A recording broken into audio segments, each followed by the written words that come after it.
eles são utilizados no interior de lâmpadas, tá? O hélio é aquele gás que é utilizado em balões e quando a gente inala o gás hélio, aliás, né? O balão ele sobe por quê? Porque o gás hélio ele é menos denso do que o ar. Então, o que é mais denso desce, o que é menos denso sobe. Por isso o gás hélio ele sobe, né? Acaba o balão subindo, flutuando.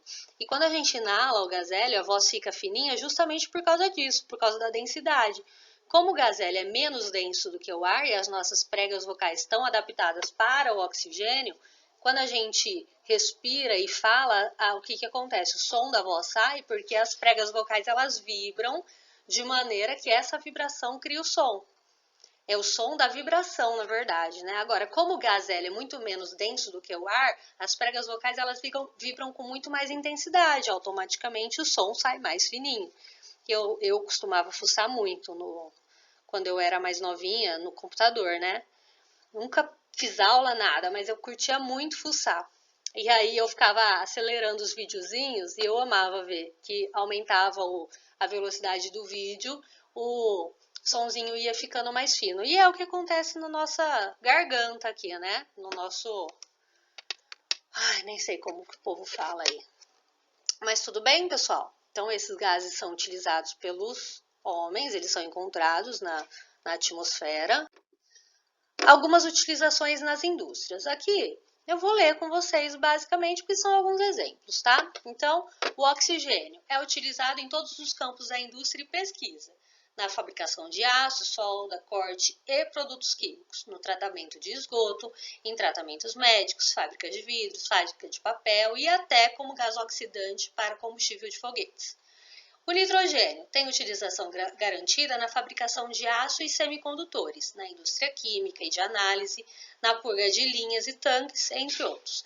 E o xenônio, o uso principal e mais famoso é na fabricação de dispositivos emissores de luz. Aqui eu não estou conseguindo ler, então depois vocês terminam de ler aí o restantezinho, tá bom?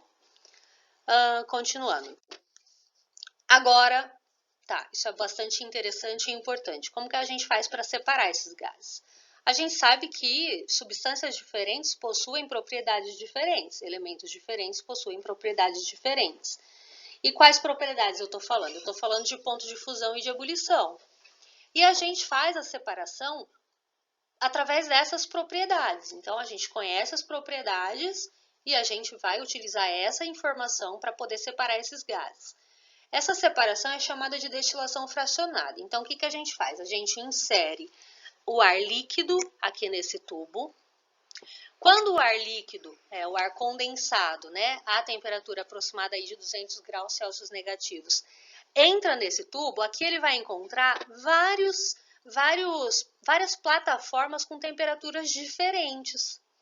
E aí, aqui a gente tem algumas placas perfuradas, e essas placas perfuradas, ela permite tanto que o líquido caia, desça, quanto que o gás suba. E conforme o gás continua subindo, ele vai encontrando outras plataformas com outras temperaturas, conforme o líquido vai descendo, ele vai encontrando outras plataformas com outras temperaturas, e dessa maneira é feita a separação dos gases que estão presentes no ar, tudo bem? Então, primeiramente, esfriam-se esses gases até atingirem o seu estado líquido. Logo em seguida, eles passam por um processo chamado de destilação fracionada, que é isso aí, onde eles voltam a ser gases de acordo com os seus respectivos pontos de evaporação. Então, esse aqui é a destilação fracionada, que é o método de separação utilizado para a separação de gases que possuem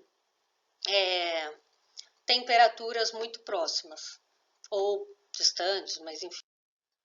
Componentes variáveis do ar. Esses componentes variáveis do ar são coisas que podem ou não estar ali, que em um momento estão numa concentração, em outro momento estão em outra concentração, tá?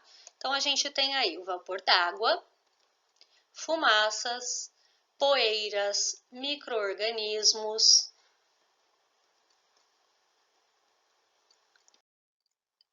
Tudo bem, pessoal?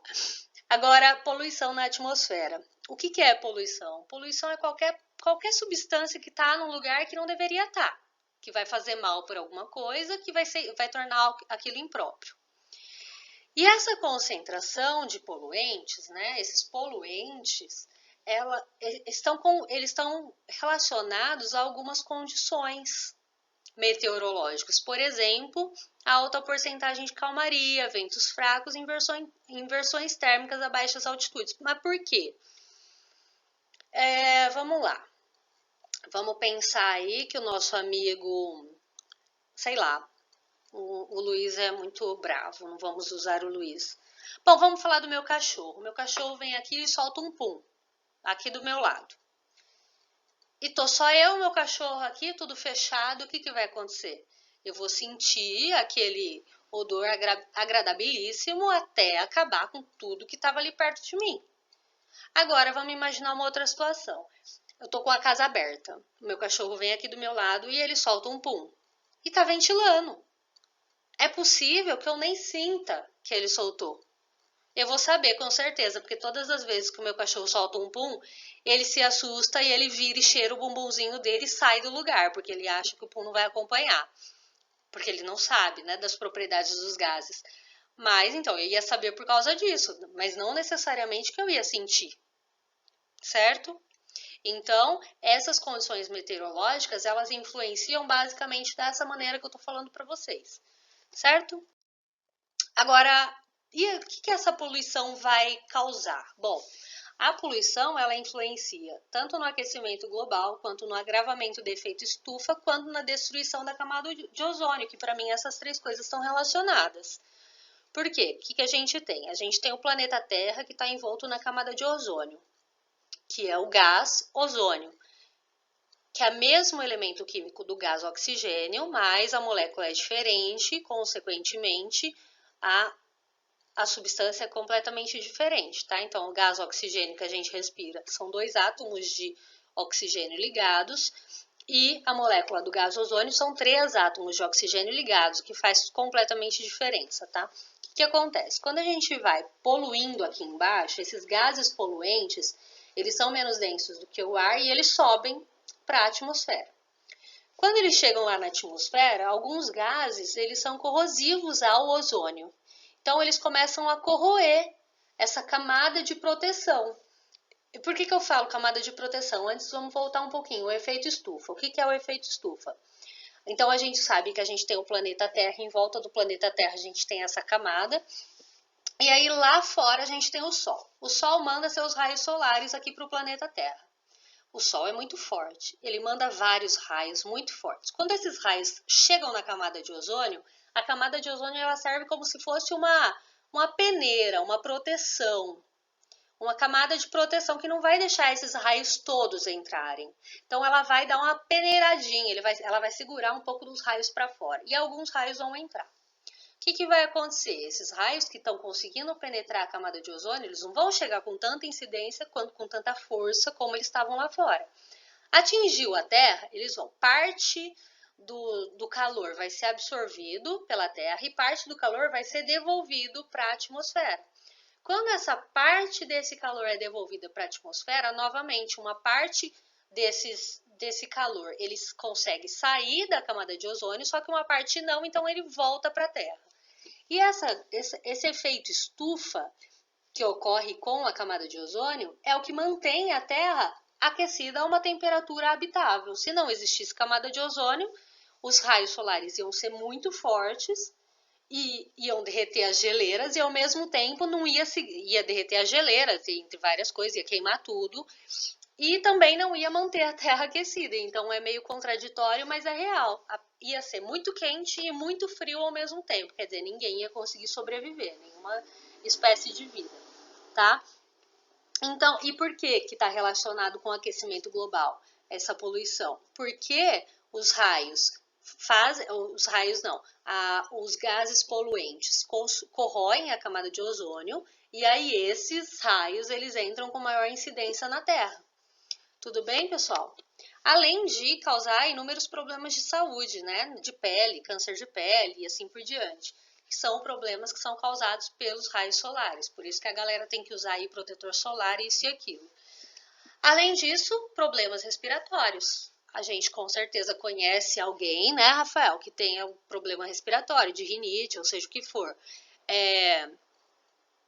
Isso aí vem de quê? Poeira, poluição, né? Então, são várias influências que a poluição tem, várias influências negativas que a poluição tem na nossa vida.